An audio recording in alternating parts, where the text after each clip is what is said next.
அரியேனே சிவனே உன்னை போற்றிட, அரியேனே சிவனே உன்னை போற்றிட, அறியாமை அறிந்தே என்னை ஏற்றிடு, அறியாமை அறிந்தே என்னை ஏற்றிடு.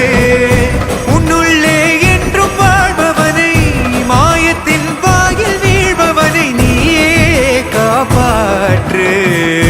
என்னை ஆளும் சிவனே உன்னை போற்றினே.